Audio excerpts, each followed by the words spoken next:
সচিবালয়ে আগুনের ঘটনায় ৭ সদস্যের তদন্ত কমিটি গঠন করেছে সরকার। এ বিষয়ে অফিস আদেশ জারি করেছে মন্ত্রিপরিষদ বিভাগ। এর আগে গতকাল মধ্যরাতে রাজধানীর সেগুনবাগিচায় সচিবালয়ের ৭ নম্বর ভবনে আগুন লাগে। ফায়ার সার্ভিসের ১৯ ইউনিটের চেষ্টায় সোয়া ৬ ঘণ্টায় আগুন নিয়ন্ত্রণে আসে। সকালে এক সংবাদ সম্মেলনে ফায়ার সার্ভিস জানায়, রাত ১টা ৫২ আগুনের খবর পায় তারা।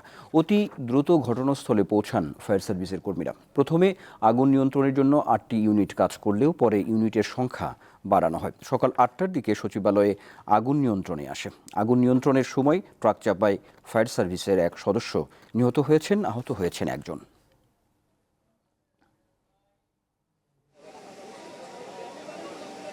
আমরা এখন ভিতরে কি হচ্ছে তা আমরা ভিতরে দেখব এবং পুরো সার্চ করার পরে কোনো কিছু পাওয়া যায় কিনা আমরা আপনাদের জানাতে পারবো। হোম সেক্রেটারি অলরেডি ইনস্ট্রাকশন দেওয়া হয়েছে একটা তদন্ত কমিটি, হাই পাওয়ার একটা তদন্ত কমিটি করে দেওয়ার জন্য।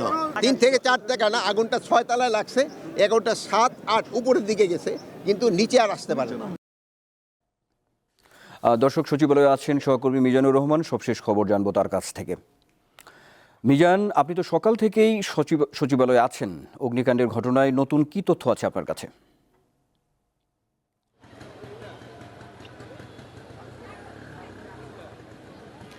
নতুন কোনো তথ্য নেই। সকাল থেকে যেরকম একটা পরিস্থিতি আমরা দেখেছি এখন পর্যন্ত এরকমই আছে। আপনি জানেন যে রাতে আগুন লাগার পর একটা ৬ ঘন্টারও বেশি সময় পর এটা নিয়ন্ত্রণে আসে, পরে পুরোপুরি নিভতে আরও কিছুক্ষণ সময় লাগে।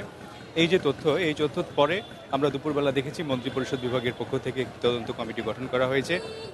এই তদন্ত কমিটি আগামী ৭ কার্য দিবসের মধ্যে রিপোর্ট দিবেন এবং দেখবেন, খতিয়ে দেখবেন কিভাবে এই আগুনের সূত্রপাত হয়েছে এ পর্যন্তই। এবং আমরা এখানে যারা সকাল থেকে আছি সংবাদকর্মীরা দেখেছি যে সচিবালয়ের এই ঘটনাকে কেন্দ্র করে আপনি জানেন যে রাত থেকে যেহেতু অগ্নিকাণ্ডের বিষয়টি জানাজানি হয়েছিল, এই এলাকায় একটা থমথমে অবস্থা ছিল, আইনশৃঙ্খলা বাহিনীর টহল ছিল এবং প্রশাসনের প্রাণকেন্দ্র। আপনি জানেন যে সচিবালয়ের আশপাশেও গুরুত্বপূর্ণ বিভিন্ন মন্ত্রণালয়, দপ্তর পরিদপ্তরের অফিস আছে। তো স্বাভাবিকভাবে এখানে মানুষের সেরকম একটা জটলা ছিল সকাল থেকে। দুপুর পর্যন্ত আমরা সেরকমটি লক্ষ্য করেছিলাম। আপনি জানেন যে দুপুরবেলার পর এখন কিছুটা হালকা হয়েছে এই এলাকা, মানুষের চলাফেরা এবং গাড়ি ঘোড়া আমরা দেখতে পেয়েছি যে চলাচল করছে। আর আরেকটি বিষয় যেটা স্বরাষ্ট্র মন্ত্রণালয়ের পক্ষ থেকে বলা হয়েছিল যে প্রকৃত কারণ আসলে তদন্ত কমিটির রিপোর্ট ছাড়া জানা যাবে না, ওরকম বিষয় আছে এখানে, আমরা সেরকমই তথ্য জানতে পেরেছি। এবং আরেকটি বিষয় যেটা হচ্ছে যে সচিবালয়ে যে সমস্ত নিয়মিত সংবাদকর্মীরা কাজ করতেন তাদেরকেও কিন্তু আজকে ভেতরে প্রবেশ করতে দেওয়া হয়নি। উপদেষ্টারাও সকালে আমরা দেখেছি যে তারা গাড়ি থেকে নেমে পায়ে হেঁটে তাদের কর্মস্থলে পৌঁছেছেন।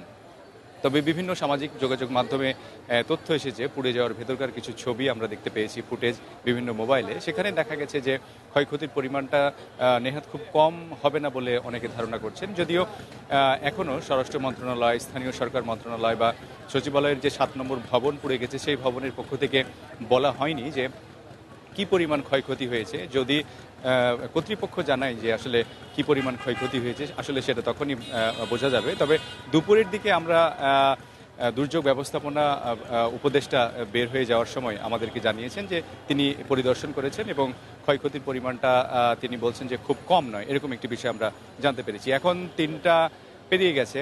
সচিবালয় কর্তৃপক্ষ থেকে যদি আমাদেরকে ব্রিফ করা হয় তখন হয়তো আমরা এই আগুনের ব্যাপারে হয়তো বিস্তারিত তথ্য জানাতে পারবো। তো এই ছিল সচিবালয়ের বাইরে থেকে আমার কাছে সর্বশেষ তথ্য।